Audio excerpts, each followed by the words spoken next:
Oh, that was a nice little snort there, sissy. You thought I was going to say Angie. Well, welcome to us. Angie, you're more than welcome to snort in my ear anytime. Go on, give us a snort.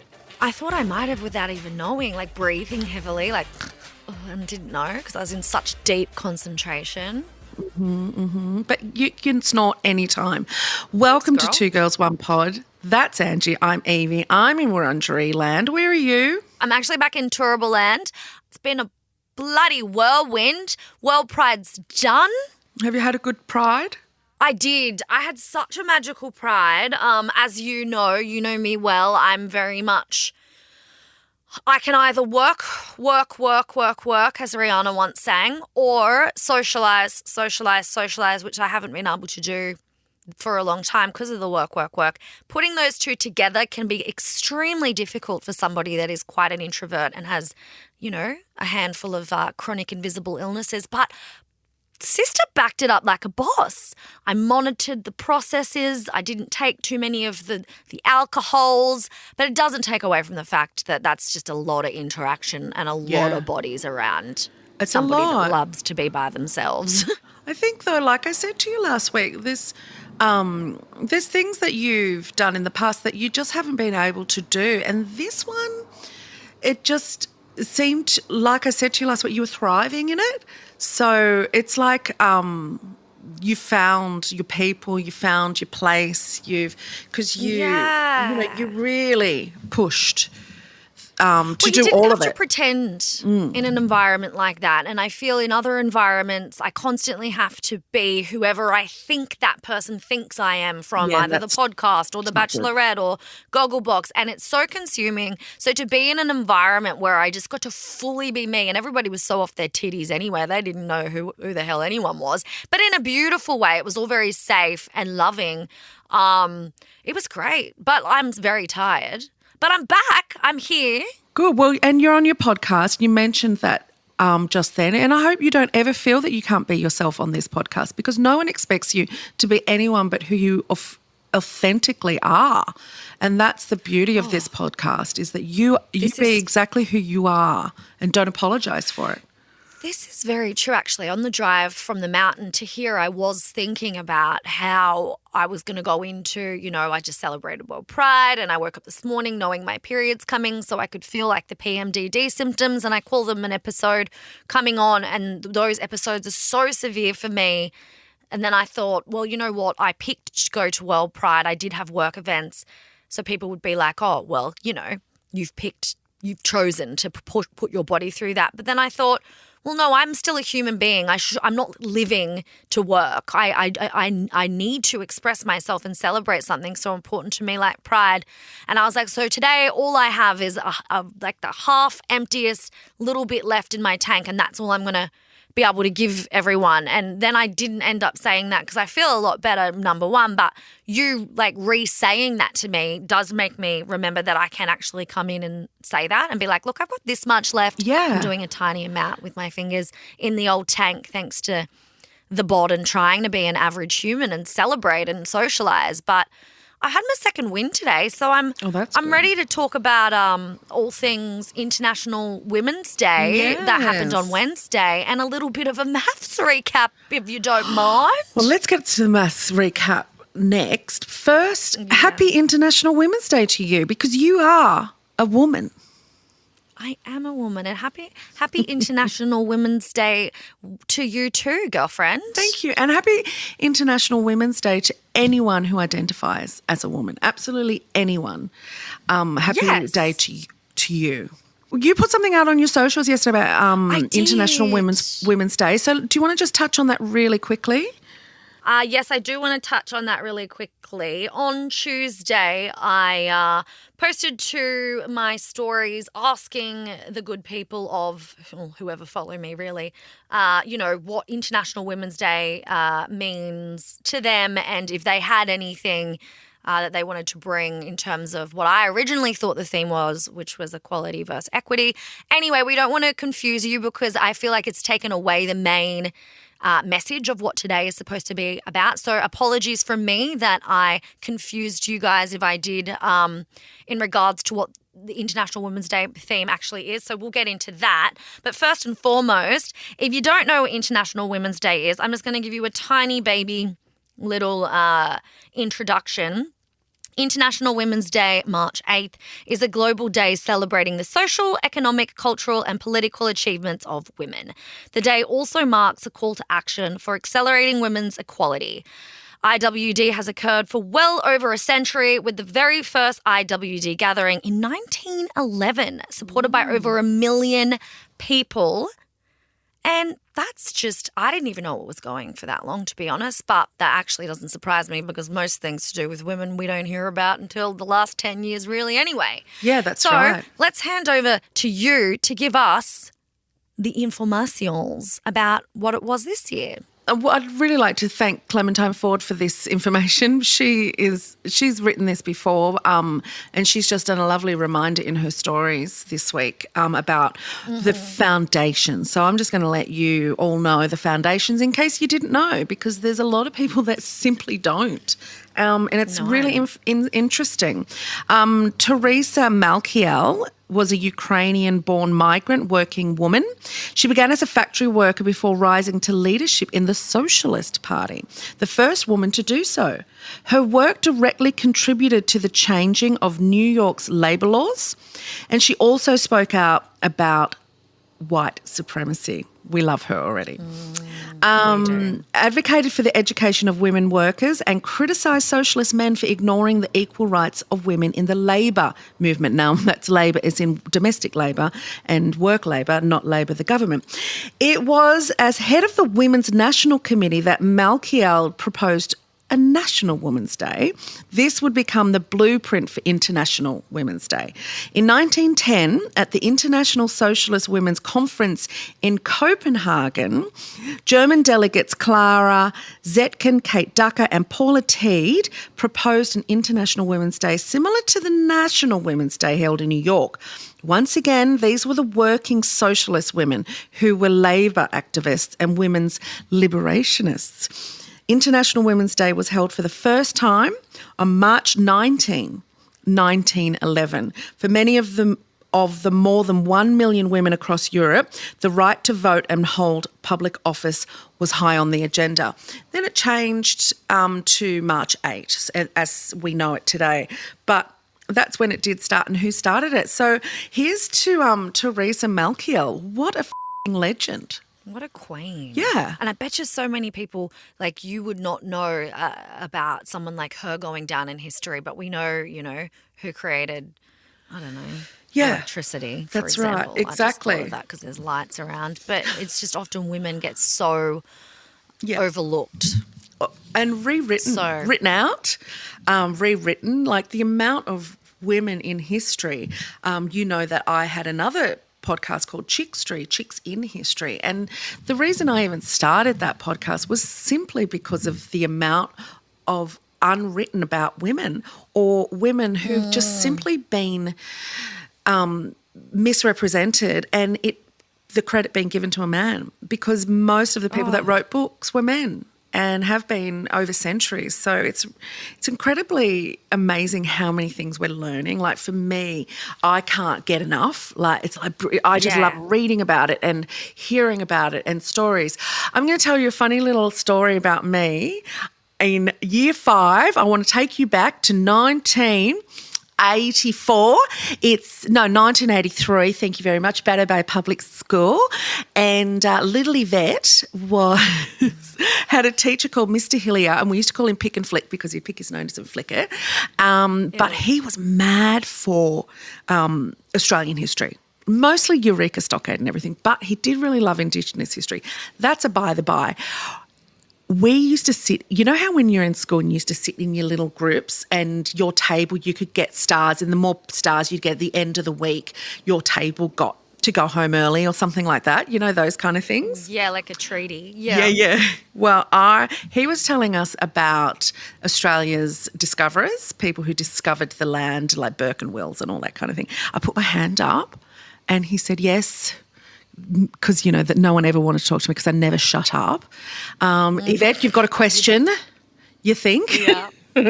Yeah. And I said, was there any lady discoverers? Well, he lost his tiny mind none of us really knew what was going on, but he started jumping around and getting like really flustered and blah, blah, this is amazing, this is amazing. He said, in my whole entire career of teaching, not one student has ever asked about women in history. And he gave us 5 stars.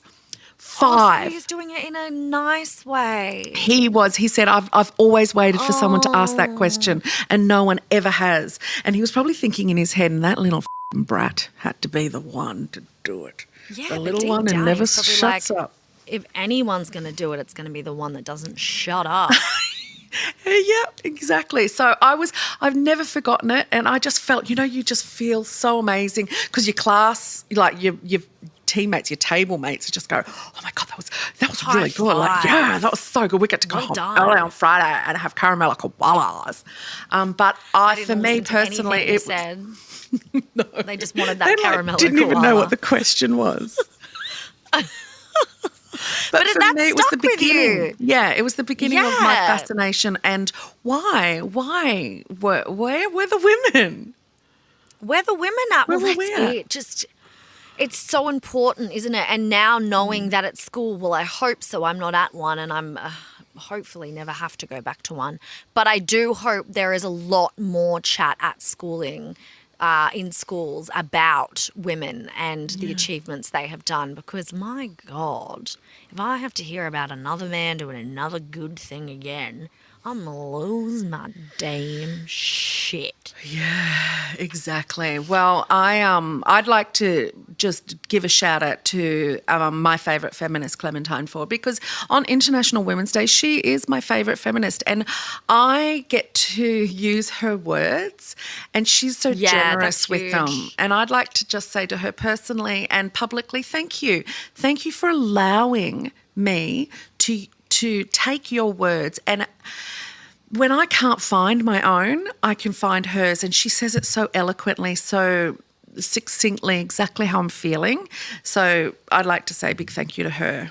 Yeah, she's always great. That's what I was going to say earlier on the podcast. I was like, if you have any confusion surrounding what the theme of International Women's Day for 2023 is this year, listen to The Professional, which is Clementine Ford. Go on her stories, find out why it was so confusing, what it really is, because she explains it brilliantly. Sometimes I'm like, I have it all in my mind and I just can't get it out into words. But International Women's Day, for me, it always is, no matter what the theme is, it's just important for people to know, obviously, that women are still underpaid, overworked, and undervalued. And I love seeing every International Women's Day people posting the women that they love and respect. It's like, for one day, it's all the amazing women that we appreciate's birthdays together. Like, we're all celebrated in some way. And even knowing, like, we have people that we celebrate, like Clem,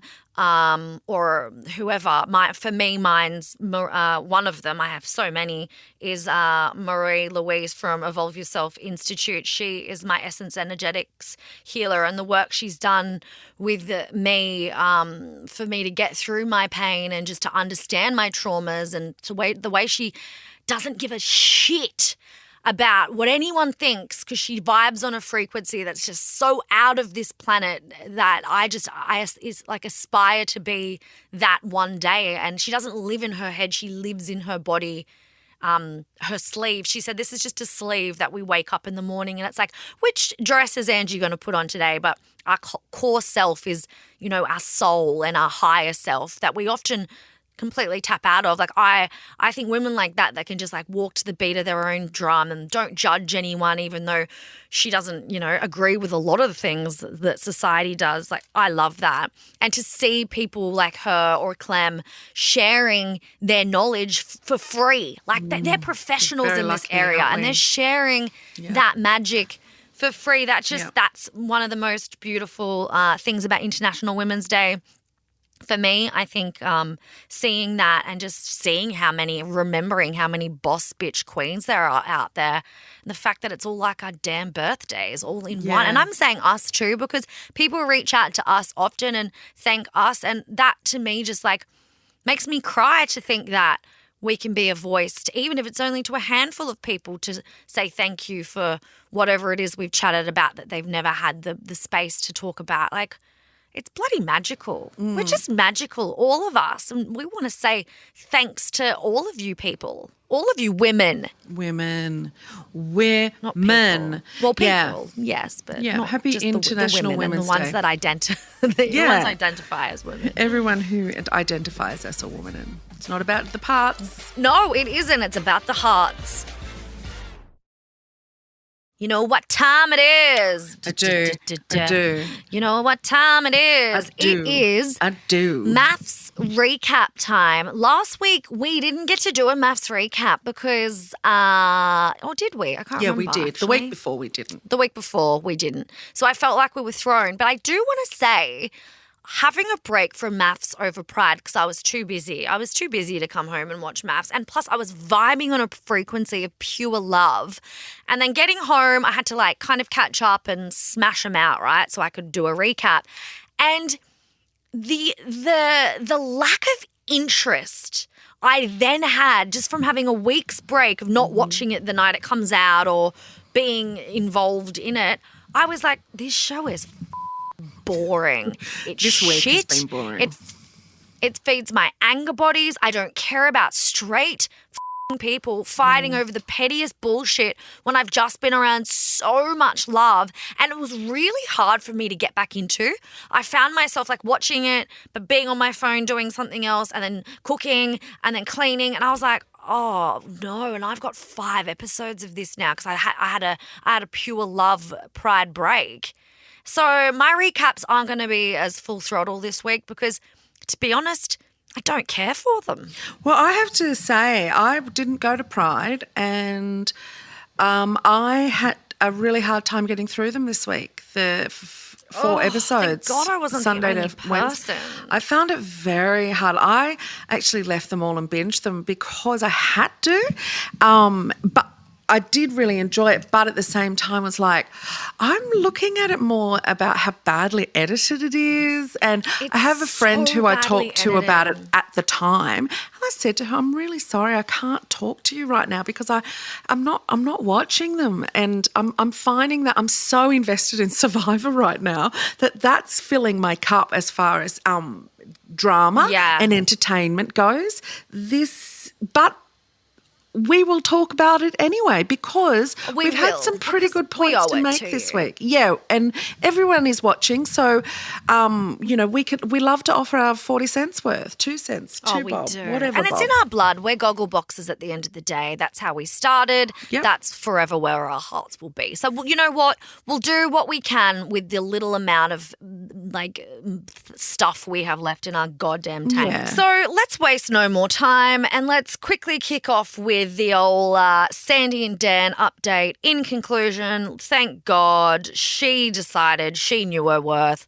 Dan is a munter and they're no longer on the show. People are saying that the whole butt dial thing has been a setup by producers. And you know what? If it was, who cares? It happened and it worked. So did you see the bit where smoke it? Where Harrison and Bronte, while everyone was at the couples retreat, said that they tried to do a butt dial and get through the. Yes. Well, you know what?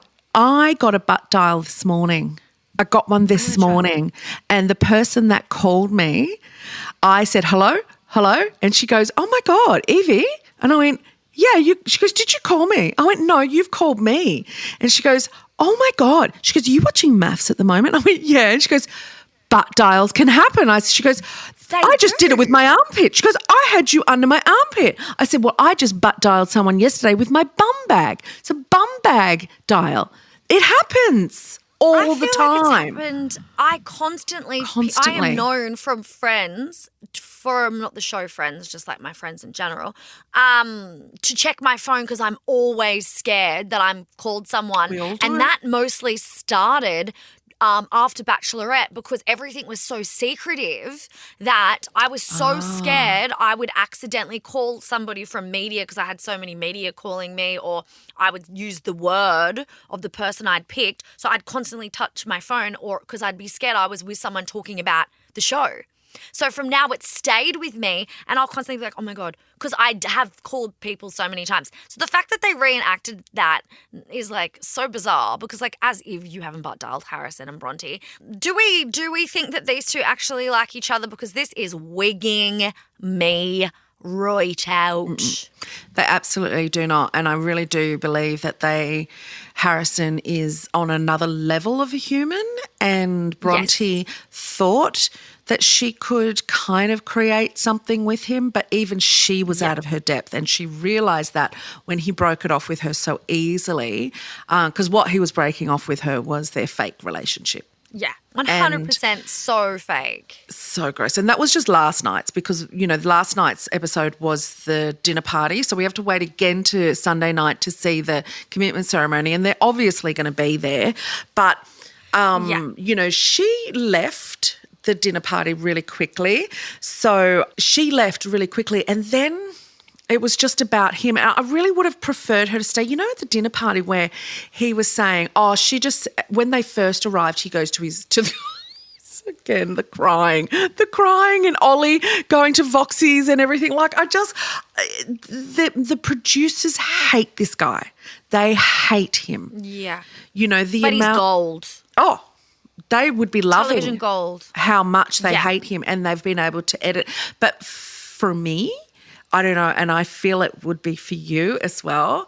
The edit on Harrison is transparent now. I can see exactly what they're doing, and they're not showing him being as bad as the experts. They're narrating it, saying, "Look at him. Look how uneasy he is." It's like, what?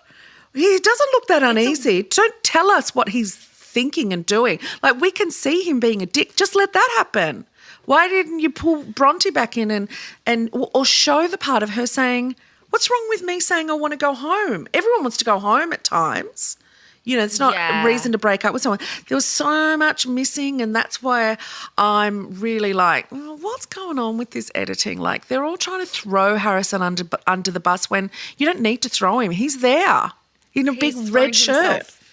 Under it, and he loves it underneath it. He's constantly there, and he's like, roll over me.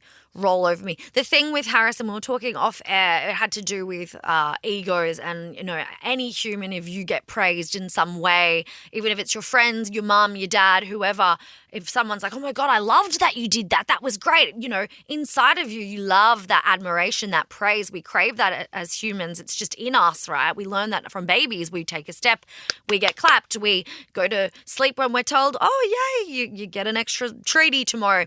He has this tenfold.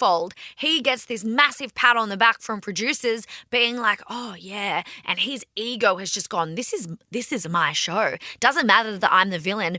Everybody in Melbourne, in Australia, is going to be talking about me, and it's giving him a full-blown boner, and he is taking that boner and he is just shoving it into whatever he can shove it into. He can put it in. He is. Yeah, he is. Any hole is a goal right now with that boner. That's it with him. It's so obvious that he's so unhinged and loving the attention he's obviously getting from the producers. And we also know this being on reality television ourselves, particularly on, let's say, The Bachelorette. He reminds me of someone on my season that got so much attention, and his edit was so next level. I didn't realize how bad he was. But he was that deluded in the sense that he thought that he was the star. He was the star, and somehow I was going to end up with him, and it was just his own world he had created. That is Harrison. That is Harrison to a T. And the producers are there just stroking it, saying, no, you go in there and you do that. No, that's exactly what's happening. But actually they're living in their own world.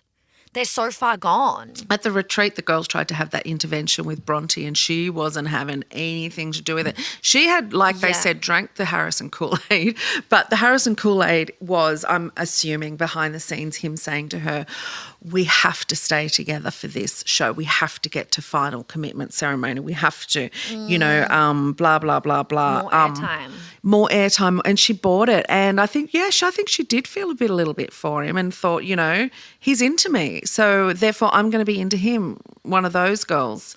Yeah, because it's kind of like, is she that smart because she wants her blue tick that bad? And go off, queen, if that's your prerogative and that's what you want in life and you want to go to some cheeky events and get your teeth whitened, that's what you want, that's fine. She's either so smart sticking it out with this sicko, even though all of Australia is like, what are you doing? Or she's that manipulated and badly damaged by his actual narcissistic abuse, because it is really scary to watch. And did you notice at the beginning when she wasn't working with him, she hated him, right? And he couldn't stand her. As soon as she started doing everything he wanted, laughing at his lame jokes, letting him talk about how much they which makes me feel violent, by the way. Yeah, me too. Now, we're a team now. So it's like she was like, I'm going to work with him because I want those free teeth and the clothes deals. But then I think she's fallen a little and she's got trapped in the MAFS world that it actually is really scary. Yeah, like I watch agree it and with I feel all a of bit that. sick. I feel like she was one thing and then she became another and she fell into a trap. I don't think she's that smart, but her eyes were on a prize that wasn't worth looking at, which is neither the fame or the shit love. They were her only two options there. Yeah, and either of them were gonna burn her pretty badly, and one has. So, and the fame will come, I guess. I hope she's happy with it. And he's but just. will it? Because what has she done she's to too boring really to stand remember. out? Like the Doms and the Ellas. How it's weird to me how some of them get this really big boost of fame and some don't, because some of them, I don't know. I don't know. Yeah, no, me neither. I mean, that show is so highly produced that you don't know which way, who's really getting. I mean, all we know is that if you say it, they will show it if they want to. So yeah, that's it. But we also know what it's like to sit in a 40-degree tok-tocky and be asked to talk about someone down in the camp that you're with. And if you don't, they will just not let you leave. And you eventually go, I'll just give you what you want. What do you want? Yeah. Because I need a drink or I need to get out of here. Yeah.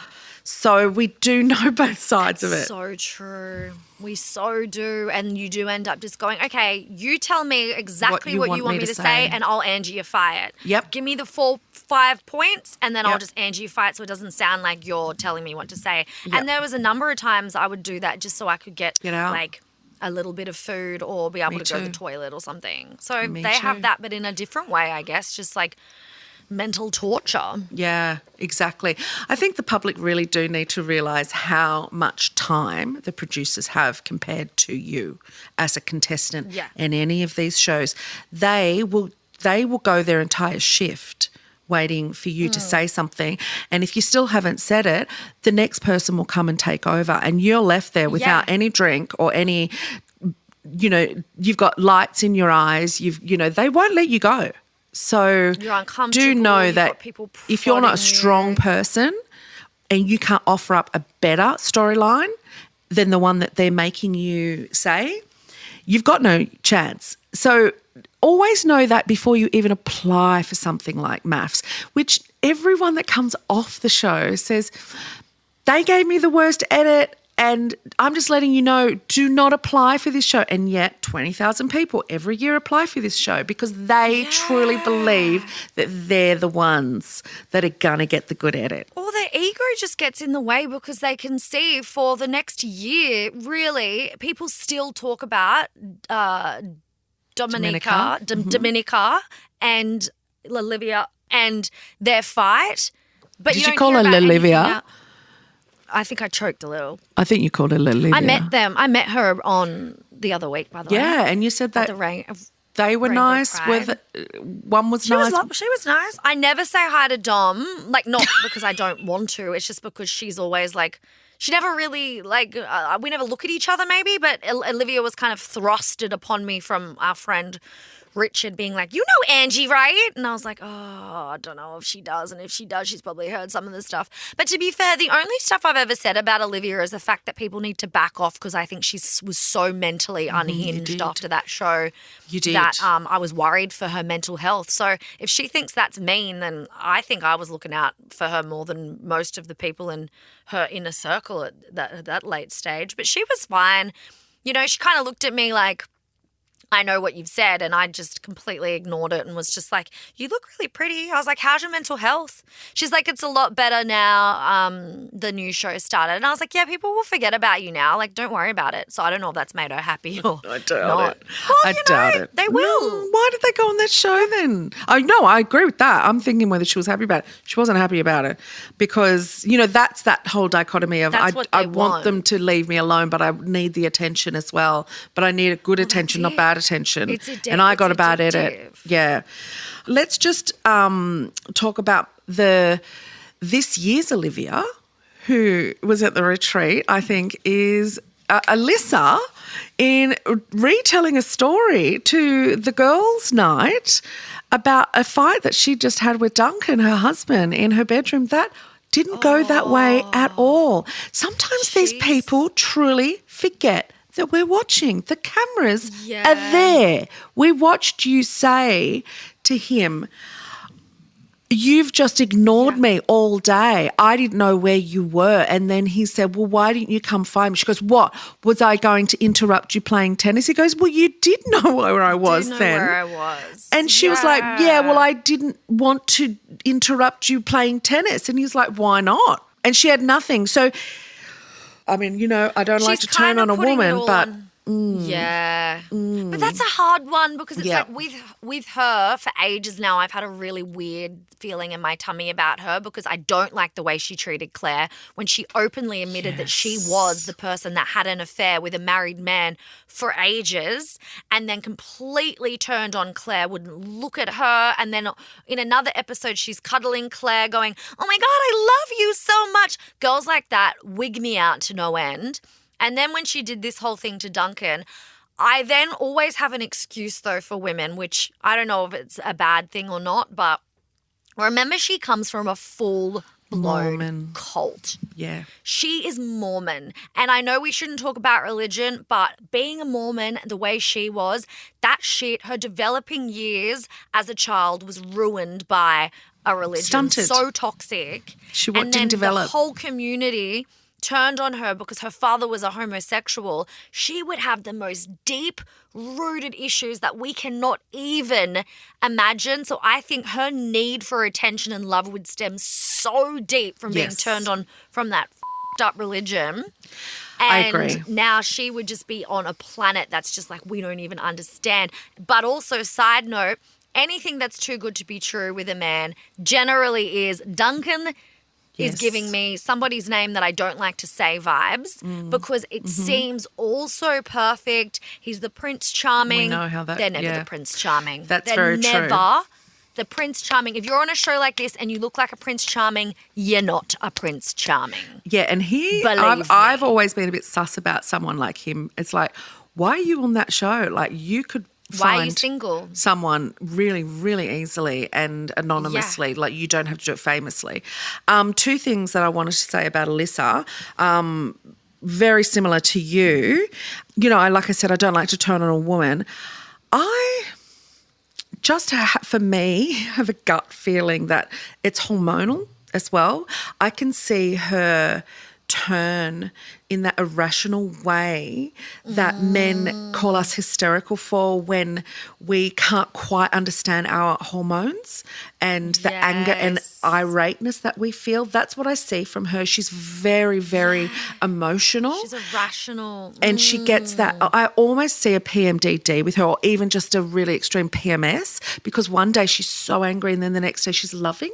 And I'm like, oh, Or that's could me. be like severe mental health from her child's exactly. So it could be one. We It could have be both. trauma personalities that come in to protect us, right? She may have heaps of those. Well, and it could be both. It could be her one day getting a period and the next day having the period. Like, it could be really a part of that as well. And we get it on camera. And we get it on camera. The other thing I wanted to say about her as far as the affair goes, so dramatic, Megan Pistetto, legend that she is, did find out that she, in that relationship, when they really edited her weirdly as well, and noticed that they never, ever spoke about it. Like Duncan didn't even say to her, but you were in an affair. Like, why you don't... Well, the truth about that and why it never went to air was because, when she was telling Duncan about it, she said, I was complicit in an affair with a married man. Yeah. Well, she never knew he was married. He told her he was divorced. And as soon as she found out, she ended it and felt extremely bad for the wife. And that's where the trauma comes, apparently, for her. When she saw Claire do it, because for her it's very triggering. You shouldn't do this kind of thing. And she can't believe that she did do, and she was complicit in an affair. She would never willingly do it. Exactly. Right, okay. So I think that's important for a lot of people to know, because MAFS didn't show that part of it. Yeah, there you go. And everyone had to go. She just ended up looking like such a monster. Yeah. And she did. I was kind of like, who are you? But with her, there's something just weird about her personality, but I'm going to put it down to the fact that she was in a cult, and the Mormon cult of all of them. Too. And that she's American. They're a bit weird. Because I actually really like her. Said it. I think she'd be fun and really nice. She seems lovely. Oh, I haven't warmed to her yet, but you know me, I always give a queen a second, third, fourth, fifth, 70th chance. She may grow on me, but for now, she's not for me. Not for me. So let's just talk lastly about Melinda and Leighton. I really, really like Melinda. I love her her new girlfriend, Evelyn, their little friendship. I love that. I'm really here for it. Yeah. I love that they were both the most vocal to Bronte, and Melinda copped all of it because Harrison was in Bronte's ears saying Melinda is the devil. Turns out Harrison's the devil, which we already knew. But Melinda and Leighton, they've actually got the realest relationship. There was the scene in the retreat where Harrison said to them, me and Bronte haven't looked at her well, how long? What? We haven't fought in 10 days. We haven't had a fight. And Melinda just immediately said, that's not a real relationship then. Because a real relationship, you have fights constantly. And I think that looking at them, the experts were right when they said, you've got two CEOs here. They both run companies. They're both used to being the boss. They're both used to being right. They're both used to being respected and listened to, trying to tell each other what's what. But you can see that there's real chemistry between them. Yeah. And I like that. They kind of painted it at the beginning that this was never going to work, and that, she was this I don't know, ice queen, but she's ended up turning out to be one of my favourite Me too. Real queens. Me too. And she calls out all the garbage people. And so does Evelyn. It's such a shame Evelyn came in later, because I think she's main character energy. Totally. I love and she's Evelyn. So funny. I do not like the fact that she took a photo with shit dick though. What's his name that she was on Big Brother with? Tate. That makes me feel sick. Oh, did she? Gross. Yeah, she was in Big Brother with, what's his name? Andrew Tate. They weren't together, but they were in the house together. And there was a photo circulating of her posting, she willingly took a selfie with him and they were friends. Yeah, but we know more than anyone, who knows how he was presenting back then in that house. I think you would always know that he was on the show for being controversial. That's why he was on Big Brother UK. Yeah. Anyway, yeah, we like Melinda Leighton. We love that she really stuck it to Harrison, and then Harrison is just going to be there on the lounge. Oh my God, can we just talk about him fake crying? Just fake crying. His fake crying is everything. I mean, it's pretty impressive. He gives me Kieran Stott from My Season vibes, the way he can carry on like a two-bob watch with those tears, those sweet nothings. Go off. Absolutely. Kings. It's Go the off, head, garbage kings. Because you can't see what I'm doing, listeners, it's the head down, him with his eyes looking up to see if anyone's watching. And when someone does look, he kind of connects with them and goes with his cheeks, shakes his head and does a little tut like, gee, I got it hard. Gee, I got it tough. I can't wait for this Sunday's commitment ceremony because I truly believe this is the last chance that John Aiken and Alessandra, because they're the two that really go the hardest, have to absolutely bollock him, pull him apart. Yeah. So if they don't do it, I'm going to be really disappointed and I'll want my money back. But if they do it, I will be very freaking happy about it. Oh, that'd be so good. I bet you they don't leave. Their egos are too big to leave. There'll be some sick, Yeah, you're right. weird reason why they You're stay. right. As if that's not the last we're seeing of those two. No, you're I reckon right. they're both low-key narcs and they'll be there till Yep. the end. Sorry, right. Bronte, but you've kind of lost me, Dolly. You're right. No, Bronte, I'm sorry you never had me, Dolly. But that's... Sorry about it. Sorry about it. Sorry about it from Canada. That's the MAFS ring. Yeah, I'm done with MAFS. It's really grind my gears this week. I had so much love it in my life, and that just brought me down. It just feeds your anger bodies. It needs to step its pussy up for next week. Yeah, pussy up. Step it. Did that all backwards for you. So Thanks, girl.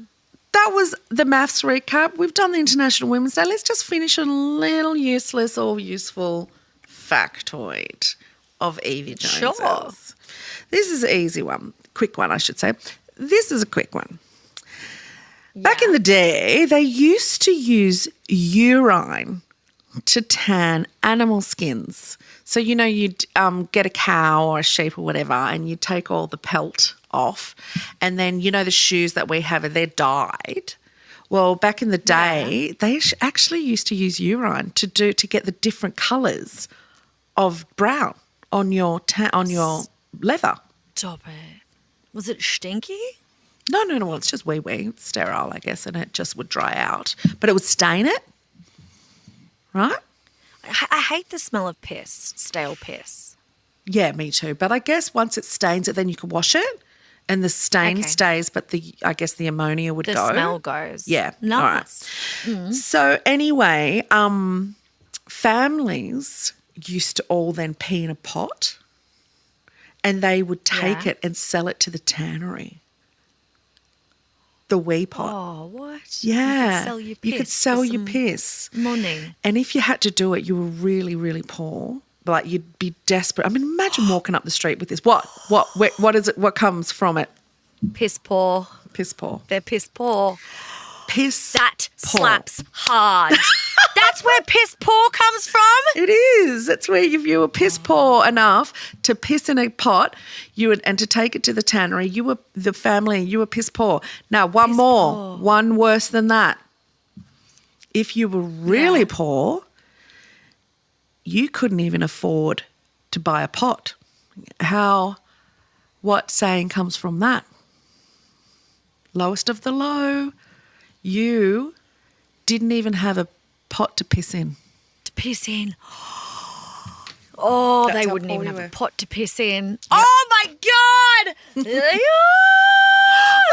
Now, Jesus, this is the shit Jesus died for right here. This shit.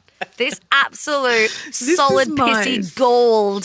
This is my Harry Styles, Robbie Williams moment. Like, this is the adoration that I get off on. You're never, ever going to stop these because the reaction and the satisfaction you get is just absolute magic. It's Woman. the best. Woman. Oh my God, bone chilling. That was a really goodie, and it was quick. Quick. See, Like I like piss. them that they're not your piss. They're quick. Other people's piss. They're to the point. You piss poor, or you don't even have a pot to piss in. You don't even have a pot to piss in. Oh, I'm going to start bringing these back too, although that's a little bit ableist of me. I won't use those ones. But the other ones, I will. Yeah. How good. Well done, you. Thanks for that, Yvie Jones. Thanks very much. Just really puts the up in my giddy when you tell me like those. it. I think it does. It doesn't it? And and that puts it up in my giddy. Your reaction to them. So win-win all round. We kill two birds with one stone with Yvie Jones's useful/useless facts. That's one I'm going to find out where that comes from. Yeah, perfect. We love. Putting we it in love. my Well, you know list what? now. What a fun frickin' little long episode this has been. We hope you've enjoyed it as much as we have. We'll be in your ear holes again next week. Don't forget to like, subscribe, things of that nature. I don't even know if people do the 5 stars or the stars anymore. Yeah, if we you haven't don't, could you checked. please? Yeah, could you I please? It don't really check. does help other people see our show. So if they see it, they might listen to it. And, we would love that. So at the end of the day, it's the end of the It's the day. end of the day. You get it. All right. Well, most importantly, we'd like to say, have the day that you deserve. See ya. Wouldn't want to be ya.